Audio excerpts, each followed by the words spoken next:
Baik. Sekarang kita masuk di masih apa pembahasannya? Hamzah wasal ya.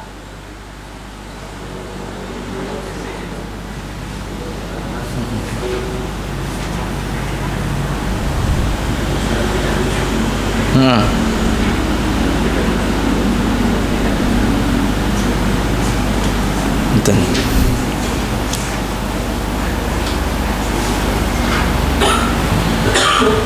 Insyaallah.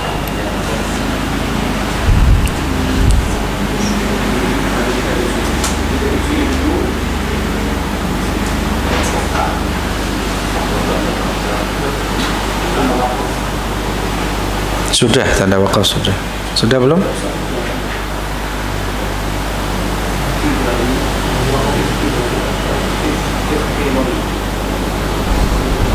Wakaf apa?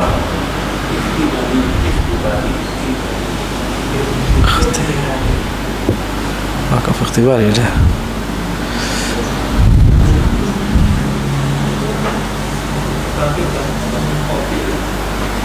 Wakaf qabih sudah. Aqsamul waqaf sudah ya. Waqaf yang mana nih? Intidhari, ikhtibari, ittirari atau ikhtiyari? Ya.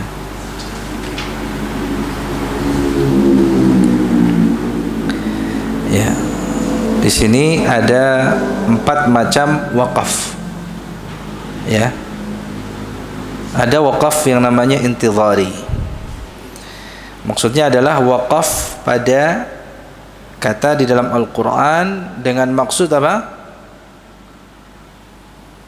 Memenuhi apa yang ada di dalam ayat tersebut, apa yang menjadi aujuhul khilaf, apa yang menjadi variasi bacaannya di situ atau bentuk perbedaan bacaan yang ada di situ, ya.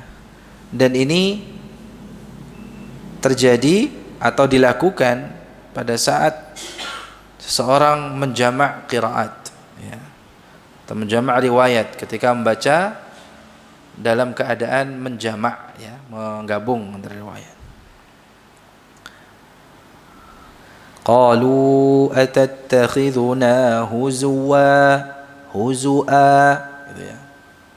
Umpamanya gitu ya. Jadi setelah huzwa berarti kemudian memberikan bentuk bacaan lainnya. Huzua gitu ya. Ini waqaf semacam ini namanya intidhari.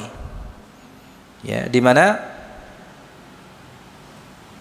di situ seorang ustaz menunggu, ya, santrinya untuk menyempurnakan variasi atau bentuk bacaan lainnya yang terdapat pada ayat tersebut. Ya. Hukumnya bagaimana? Yajuz, ya. Yajuzul waqfu, ya. Yang demikian kita boleh berhenti di mana saja yang di situ terletak, ya, variasi bacaan atau bentuk perbedaan bacaan yang ada di situ, ya. Walaupun ya maknanya tidak sempurna, tetapi supaya orang yang membaca tersebut dapat menunaikan, ya, membacakan apa yang ada di dalam dalam variasi bacaan tersebut, dan memulainya dari mana yang lebih tepat, ya. Itu intidhari. Jadi kitab kayaknya tidak disebutkan, ya, hanya 3 saja. Lalu kemudian ada juga waqaf ikhtibari, ikhtibar, waqaf pada kata yang pada umumnya, ya, orang membaca tidak berhenti di situ, tetapi diminta untuk berhenti di kata tersebut dalam rangka ikhtibar atau dalam rangka untuk menguji, dalam rangka ujian atau ta'lim untuk mengajari. Berhentinya di situ bagaimana caranya yang benar. Ya, biasanya ini berkaitan dengan berhenti yang berhentinya berkaitan dengan rasm Utsmani, ya. Bagaimana cara berhenti pada kata yang ada keterkaitan dengan kaidah penulisan mushaf, yang itu secara istilahi, rasm istilahi. Ya. Contohnya pada kata yastahyi, innallaha la yastahyi. Ya. Begitu kan? Sebab tulisannya apa? Ya-nya satu. Namun tidak dibaca yastahyi. Ya.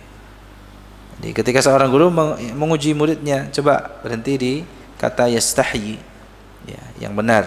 Nah, bagaimana cara membaca ya mahdhufah? Di situ kan ada ya yang dihilangkan, ya yang kedua.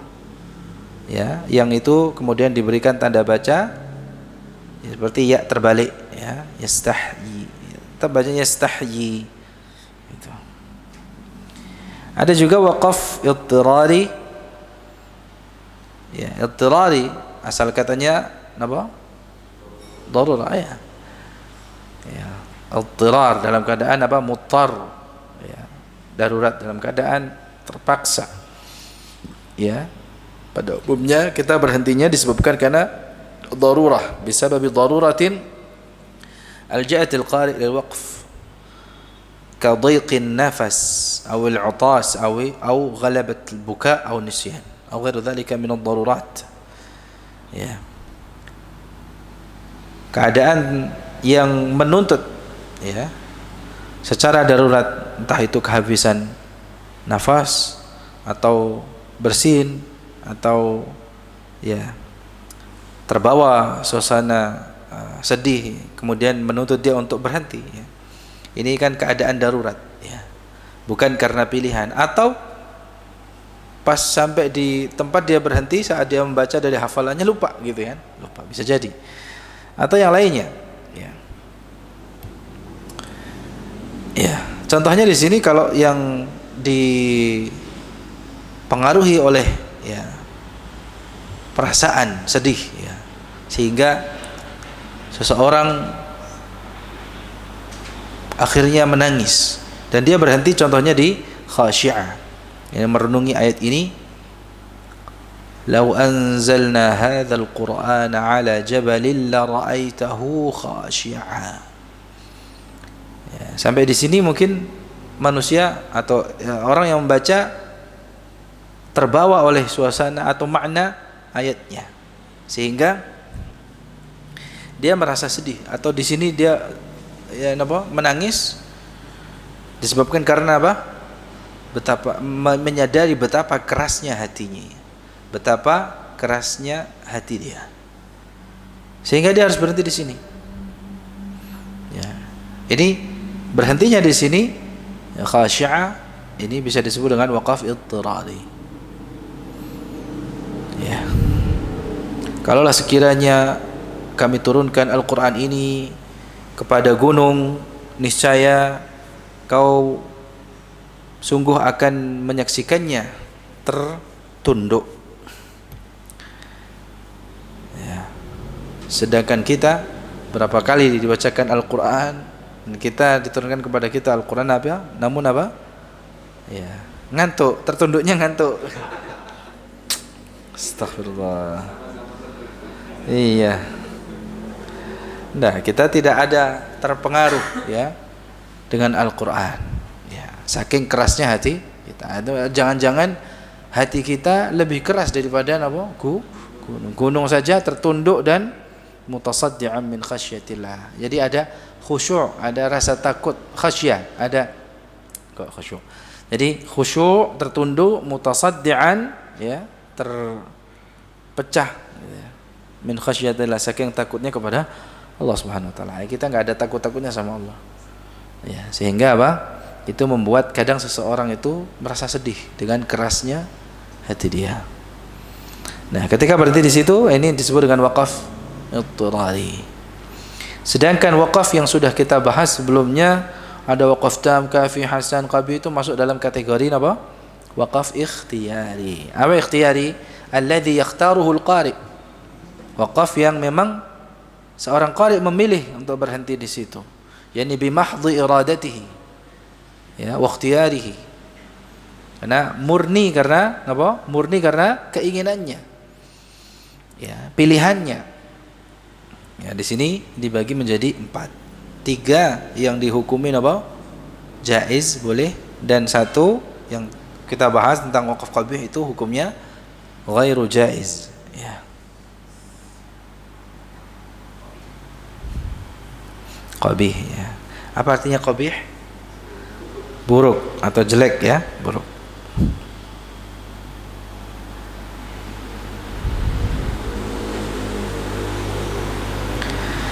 Baik, ini pembahasan yang sangat penting, khususnya di dalam kita membaca Al-Quran agar tartilnya sempurna. Sebab tartil di dalam bacaan Al-Quran itu adalah perintah Allah, ya, sesuatu yang ditekankan, dan seseorang tidak akan dapat menyempurnakan tartilnya hanya dengan mengucapkan setiap hurufnya dengan benar, hanya dengan menerapkan hukum bacaannya dengan benar, dengan tepat. Tapi juga dia harus menguasai waqaf wal ibtida ini, supaya betul-betul dia mutqin, ya, tajwidnya atau tartilnya itu sempurna. Karena penguasaan seseorang yang membaca Al-Quran akan bab ini, waqaf wal ibtida ini, itu setengahnya tartil sendiri. Jadi kalau seseorang baca Al-Quran dengan tajwidnya, pelafalan hurufnya tepat, ya, benar, penerapan hukumnya tepat, ya, benar, ya, itu baru setengahnya tartil, ya, kalau bisa dikatakan itu baru apa? Setengahnya tartil. Setengahnya lagi apa? Ini yang kita bahas, ya, karena ini berhubungan dengan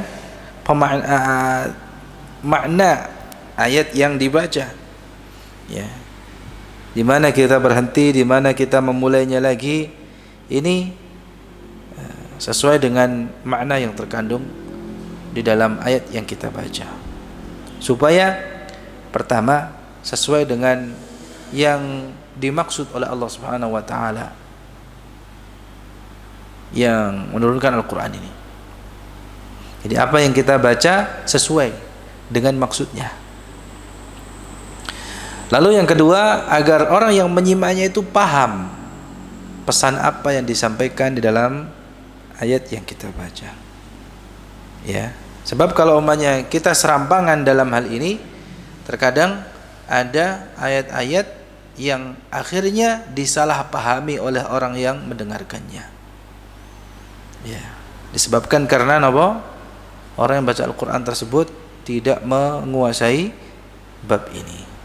Ya, ya, ada keterkaitan baik itu secara lafaz atau i'rabnya maupun keterkaitan secara maknanya.